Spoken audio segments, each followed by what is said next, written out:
welcome to this episode of Woman Fully Alive. I'm your host, Madeleine, and if you've been enjoying this podcast, don't forget to subscribe, to hit subscribe or hit like, and then that encourages more people. And I love to get comments from my audience because then it gives me an idea of how things are landing, and maybe you have a question that I can address in the next podcast. So in Women Fully Alive, the purpose is really to help you be able to reach the full expression of yourself in this lifetime, of yourself. Not what somebody else told you you should say or do or create, but what comes from your own heart, from within yourself. So today, what I'm going to talk about are the 3 keys to creating a life that you desire, a life that you love, a life that you wake up in the morning and you think, I can't believe that I get to live this life with these people in this place. Now, what would that feel like? Now, that's not to say that life goes along perfectly, because that's not life.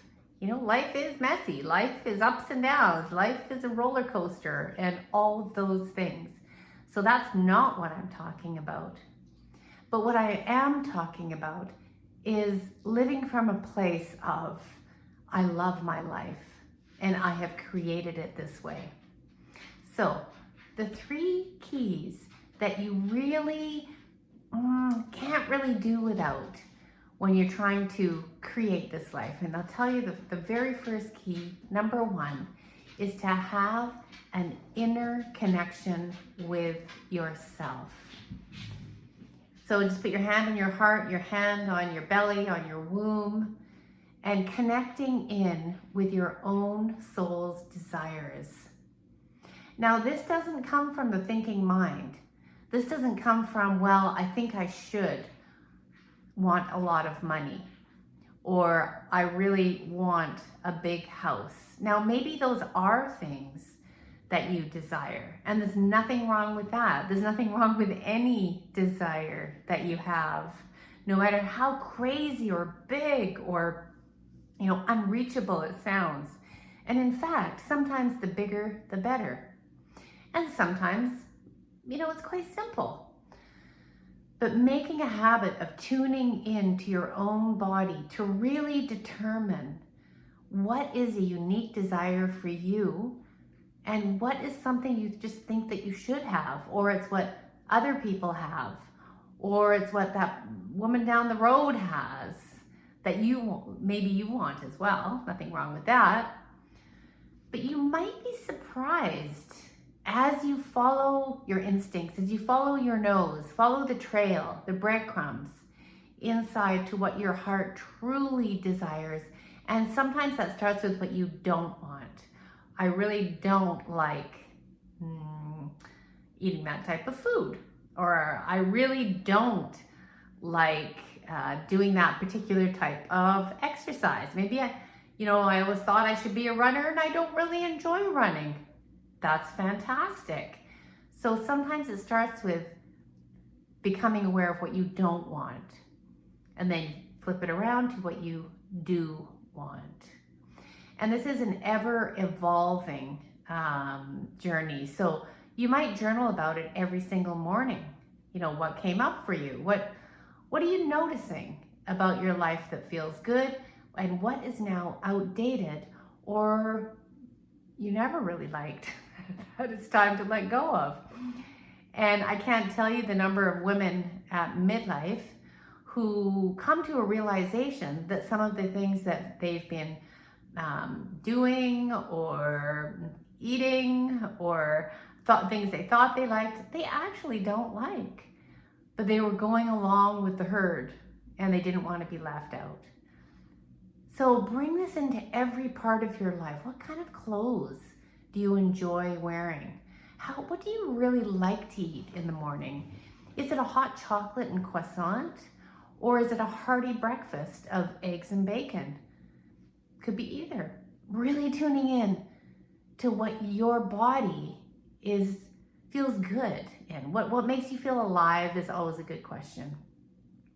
What kind of music do you like to listen to? What kind of TV shows do you watch? And what shows do you just watch because, your partner or your family's watching them, but you don't really enjoy them?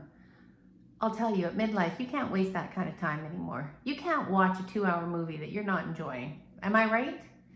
You can't read a book that after page 20, you're just like, oh my God, this is so boring.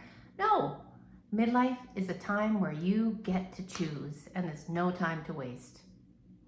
So that's key number 1. So key number 2 may feel like the opposite, but it's all joined together.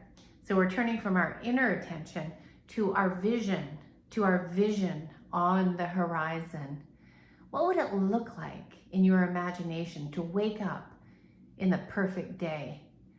What would it feel like? Where are you? What are you doing? What type of pajamas are you wearing? What's the weather like? What are you having for your breakfast? And start imagining what might be even just a fun thing to do.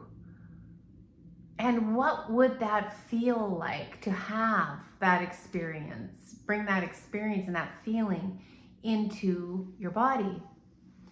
So for years, I've been honing this practice, honing. And looking at magazines, looking at pictures, what does light me up? What would I like to include in my vision? And I don't mean just making vision boards, although by all means, I did make a vision board. I've made a couple of them in my life. And the first one, everything has manifested itself, every single thing, every vision on that board. The second one, there's maybe 1 or 2 images that still haven't manifested. So I'm curious to see when those will come to fruition. But having a vision and then being open, because it's actually the feeling that you're going for in that vision. So I've been envisioning for a long time, just waking up in nature, to the sound of nature, to, a beautiful cup of coffee or hot chocolate, taking it outside. It's an old stone house, and working online from there. So being able to be in nature and work at the same time. And I always knew that it wouldn't be in this country, at least for the short term. So as I really breathed some life into this, lo and behold, I ended up in France last year. And then in a very short period of time, I'm going to actually do house sitting in France for a month and work from there in the exact renovated farmhouse that I had visualized. And that just happened from just keeping an eye on the horizon and an eye on my heart. So that was step number 2. Step number 3 is very practical, but you can't just do step number 2 and sit back and wait for the universe to go, let me find this woman who's living in this house over here and just lying on the couch waiting for things to manifest and give her what she's looking for. Although that can happen for sure. But you have to start taking steps. Because when you take a step down that path towards your vision, then the universe can find you. And so I started just dreaming into websites and reading books about working mobile, working remotely, reading books about France. I got on a house sitting site, started looking at some of the places that I could go and stay. I looked at the area that I would most prefer, the time of year, all of those things. And so you have to take action. And when you embark on the path appears. And this is true 100% of the time. So start walking that path. Start living as if it's a done deal. And start making those micro movements to make it happen. So I turned down a couple of in-person jobs that in my previous life, I would have taken them gratefully. but I've turned them down to stick to my vision of working remotely, because when I saw, does this fit with what I truly want? The answer was a clear no. So there might be some no's to say, and there will be yeses to say. Maybe faster than you can imagine, things will start to roll and things will show up in your life, and then one day you'll wake up and you'll realize that you are feeling that way that you felt in that dream. So stick to your path, stick to your vision, and by all means, at all times, stay loyal and attuned to your own heart. Your own heart will never lead you down the wrong path. Every path will have some gift for you. So those are the 3 keys to really starting to move towards create the life that you desire. And again, there's no time to waste. At midlife, now is the time. And so tune in, keep a vision, and take the first step. So I hope you've enjoyed this episode, and let me know what you think about it. Leave me a comment below. Let me know if you're already creating the life that you want. Have you already woken up to realize that you are the manifester of everything around you? And I'd love to know your dreams, and especially when your dreams start coming true. So all the best to everyone, all my subscribers. Thank you so much at Woman Fully Alive. And if this speaks to you, but you feel stuck, you feel frozen, you feel like you're procrastinating, you can't quite get ahead, then join my next round of Lioness training. It's all about movement, and movement in a way that feels alive, instinctual, wild, and free, and moves towards what you want, and shedding the conditioning that got in the way. All right. Bye for now, everyone. Have a wonderful day. Take that next step.